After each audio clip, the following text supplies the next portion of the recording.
Hello, revolutionary songwriters and producers! Today is day 20 and the last daily video in our Christmas series. Which means that tomorrow you get to hear the final song! Yay! And we can finally get some sleep! But first, we're gonna show you how to write a super sick synth lead! But first, before that other thing,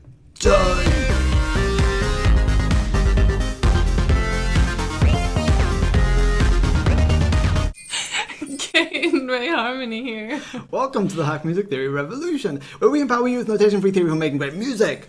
20 days in a row of saying that, I got pretty good at it. Alright, so we just started by copying the bass line up into the synth track.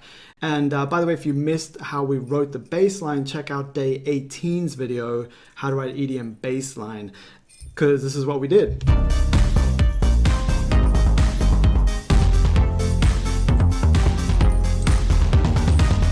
Alright, now we just select all the MIDI and copy and paste it up a couple octaves.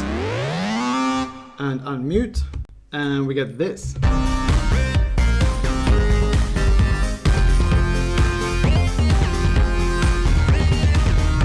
So the first thing you'll notice is that our rhythmic motif of 30-second notes has been lost. They just kind of blur into one note on that synth sound. So a really cool hack for making these 30-second notes sound like individual notes again is to actually change the grid to double the note value. So we're talking about 64th notes here. That is quick. And then what we're going to do is just pull these notes in from the right, and that creates these little 64th note rests in between them. So now these notes are detached, and that's called staccato, and it sounds like this. Yeah, and then we can do this for all the 30-second notes. We can just pull them in and wherever we want. Obviously, we don't want to do it for like this up here, for example. Because these 30-second notes are not on the same note, it's going E flat up to F and then down to E flat again. They're not going to blur into one note. However, all the 30-second notes, like these ones we had here, that are on the same note, those are blurring into one, so we need to shorten all of them, which means the end here, all of these guys, we can shorten them. And then the last one, we'll just neaten up. And it sounds like this.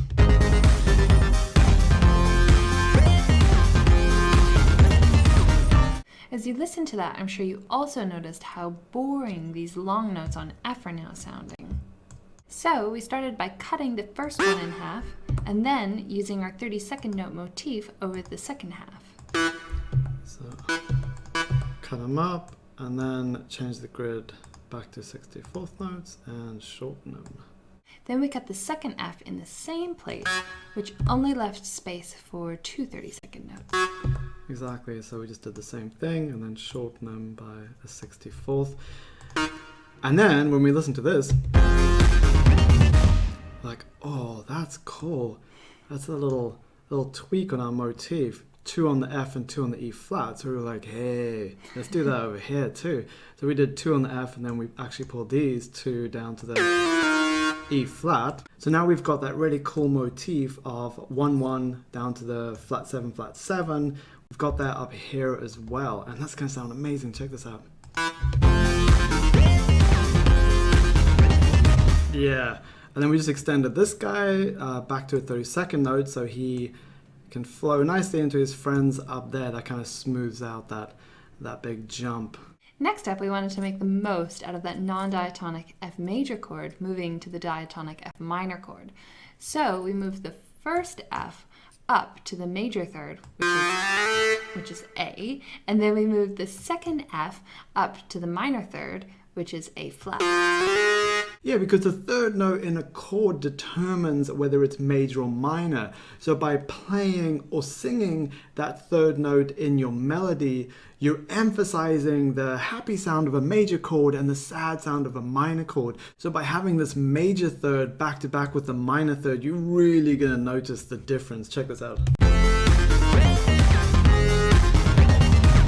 Then finally, we just need to do something more interesting with the front section of our melody up here because just playing the same as a bass is not really interesting. So what we did is we decided to do some counterpoint over there.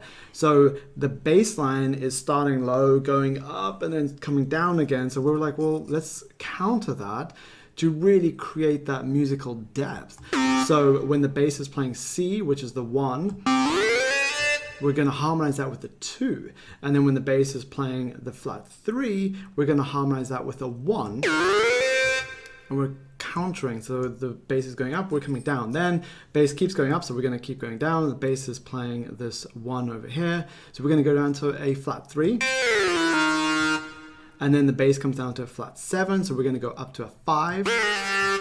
And the bass goes back down to the 1. So we're going to go up, and we're going to go to a flat 6 actually, because that's going to act as an anticipation for our motif over here. Check this out.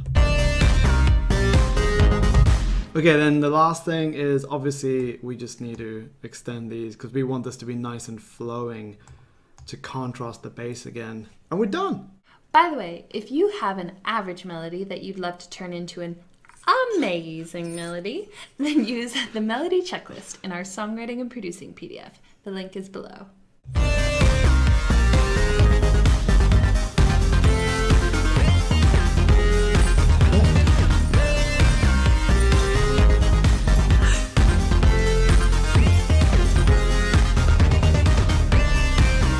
Tomorrow is the big reveal of our Christmas single, so be sure to subscribe and hit the bell to get notifications. Also, if you missed any of the previous videos, check out our Christmas Counterpoint playlist. See you tomorrow!